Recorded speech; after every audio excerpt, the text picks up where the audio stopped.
Olá pessoal, tudo bem com vocês? Então, dando continuidade ao nosso propósito de leitura da Bíblia, hoje no capítulo 4, 5 e 6. O capítulo 4, então, começa falando sobre os descendentes de Judá.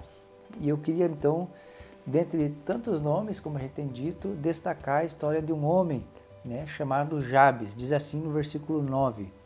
Jabes foi o homem mais respeitado de sua família. Sua mãe lhe deu o nome de Jabes, dizendo, com muitas dores o dei à luz.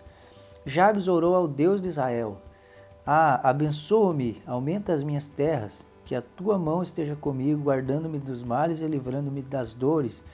E Deus atendeu ao seu pedido. Olha que coisa interessante, né? Um pedacinho das escrituras da Bíblia reservado, então, a um pedaço da história desse grande homem chamado Jabes, que tinha tudo talvez para dar errado. O nome dele, Jabes, significa pesar, e a mãe dele vai falar que com muitas dores o dei à luz, talvez um momento difícil, né? Mas é um homem que começa de maneira difícil, mas que termina de maneira brilhante. E o que há de tão brilhante na vida desse homem chamado Jabes? Se talvez pudesse reduzir isso a uma palavra, seria oração.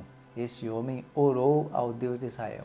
Havia tantos e tantos deuses nesses tempos, deuses pagãos ou deuses que as pessoas procuravam, mas Jabes orou ao Deus de Israel e ele faz uma oração pedindo a Deus que o abençoe, dê a ele direção e dê a ele proteção.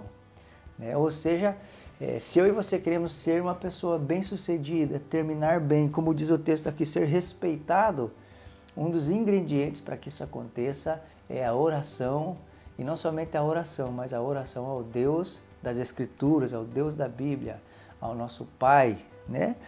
E outra coisa também que queria destacar aqui, que dentre tantos nomes, que viviam na mesma época, no mesmo tempo, havia muitas pessoas que faziam coisas diversas. O texto vai dizer que havia artesãos, fundidores, oleiros, havia pessoas que de alguma maneira fundavam cidades, e isso é interessante porque isso demonstra então que Deus nos fez, nos deu uma identidade e cada um vai fazer certas coisas. Nem todo mundo vai ser oleiro, nem todo mundo vai ser artesão, mas tudo isso de alguma maneira também demonstra o coração de Deus, que Deus nos fez para, de certa forma, depender um do outro, auxiliar um outro, viver em unidade, em comunhão, que talvez fique claro na genealogia, quando destaca então tribos e fala de, como está falando aqui da tribo de Judá, que nós nascemos para viver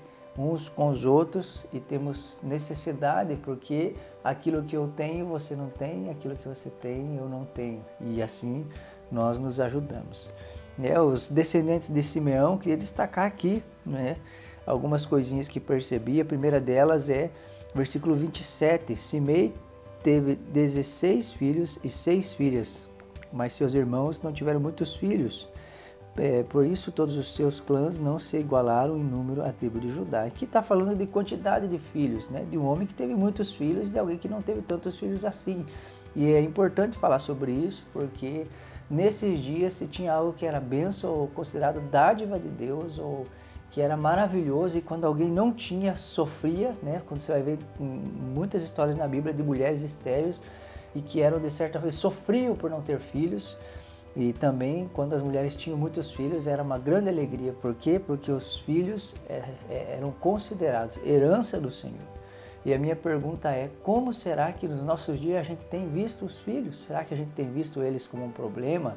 Será que a gente tem visto os filhos como alguém que vai me atrapalhar, talvez de construir certas coisas? E a grande verdade é que nós precisamos ter a nossa mente mudada e transformada para pensar como a Bíblia quer que a gente pense. E a Bíblia sempre vai demonstrar que os filhos são herança do Senhor, que os filhos são bênçãos, são dádivas do alto, entregue para mim e para você, para que venhamos cuidar deles e ensinar e instruir eles nos caminhos do Senhor.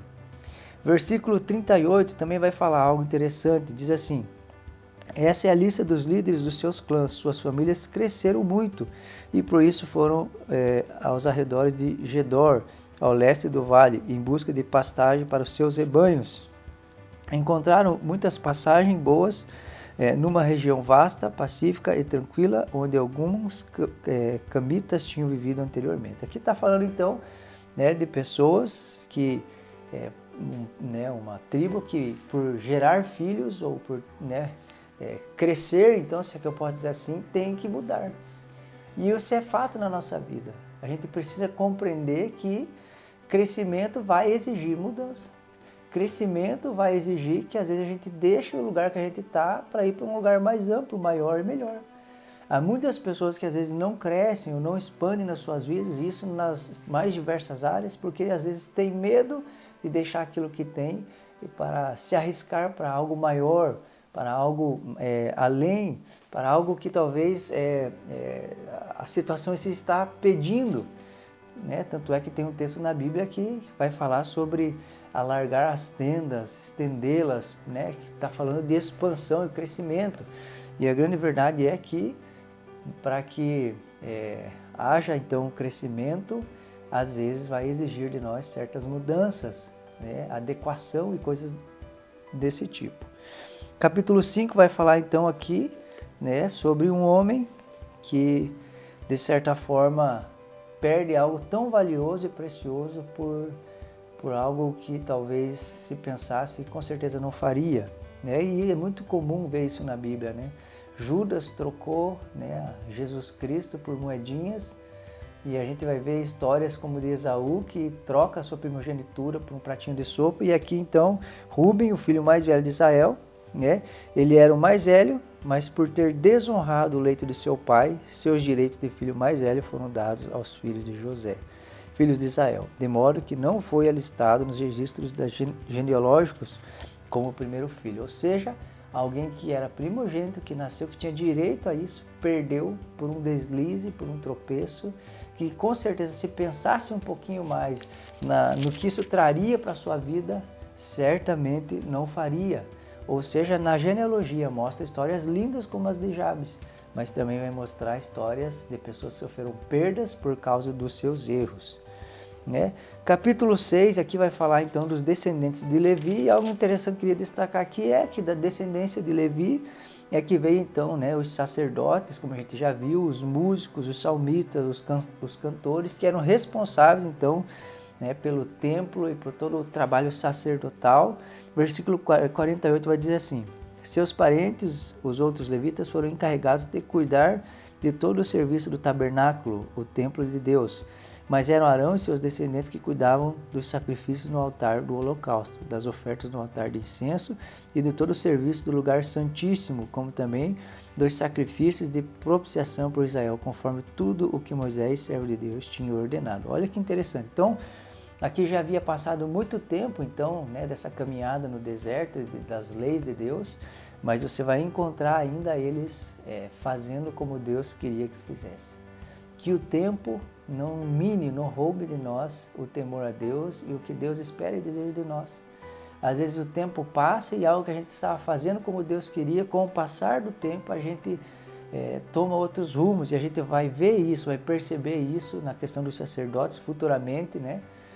Que Deus disse que para ser sacerdote, né, tinha que ser da tribo de Levi, e lá na frente a coisa se corrompe de tal maneira que agora o dinheiro comprava o sacerdócio, ou a pessoa, né, que tinha mais se tornava isso, né? Então que o tempo de alguma maneira não faça que a gente deixe de andar como Deus quer.